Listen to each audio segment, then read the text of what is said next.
ଦେହ ସାରା ଗୋଟା ହେଇଯାଇଛି, ଟିକେ ପବନ ବାଜୁନି। ଗୋଟେ ଝରକା ପାଖରେ ରହିଲେ ଟିକେ ପବନ ବାଜିବ। ଆଉ ଗୋଟେ କାମ କରୁନ, ବାହାରେ ବହୁତ ଥଣ୍ଡା ପବନ ଦଉଛି, ଖଟିଆ ଦିଟା ପକେଇ ସେଠି ଶୋଉନ। ଆରେ ରାଘବ ବାବୁ ତମେ କେମିତି ଆଡେ ପଳେଇ ଆସିଲ? ଏ ମୁଁ ଡ୍ୟୁଟି ଯାଉଥିଲି, ଖବର ପାଇଲି ତମେ ଜଣେ ଆକ୍ସିଡେଣ୍ଟ ହେଇ ପଡିଛ, ପଳେଇ ଆଇଲି। ଆଉ କଣ ୟାର ଆଣ୍ଠୁ ଠିକ ଅଛି ନା ନାଇଁ? ଇଏ ରାଘବ ବାବୁ ତା କଥା ଛାଡନ୍ତୁ, ଦେଖନ୍ତୁ ଇଆଡେ ମୋ ମୁହଁରୁ ପଳେ ପଳେ ମାଉଁସ ପଳେଇଛି। ଦେଖି ଦେଖି ଦେଖି ହବନି।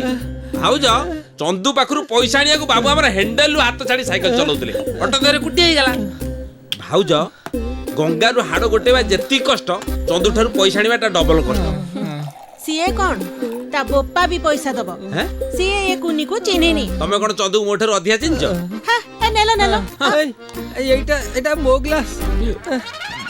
ତମ ଗ୍ଲାସ ନଉନ, କି ମନା କଲା କି? ନିଅ ଗ୍ଲାସ। ଶୁଣ, ସବୁ କଥା ଲେଡିଜ ସାଙ୍ଗରେ ସେୟାର କରି ହୁଏନି। ତା ସାଙ୍ଗରେ ମୋର ଗୋଟେ ଭଲ ଏକ୍ସପିରିଏନ୍ସ। ଚନ୍ଦୁ କେବଳ ନେଇ ଜାଣେ, ଦେଇ ଜାଣେ ନା। ତମେ ତାଠାରୁ କଣ ଭାବୁଛ ପଇସା ଆଦାୟ କରିଦବ? ମୋ ଭଳିଆ ଲୋକ ପାରିଲାନି। ହଁ ଭାଉଜ ତମ ପଇସା ଆସୁଛି।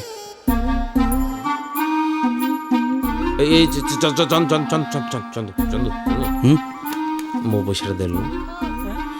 ଏ ଯୋଉ ରାକ୍ଷୀ ଫିସିଂ କରିବାକୁ 13,000 ଟଙ୍କା ଦେଇନଥିଲି, ଆଉ ଭାଉଜ ଠାରୁ ଆଣିଥିଲୁ 10,000 ଧାର, ମିଶିଗଲା 23,000। 23,000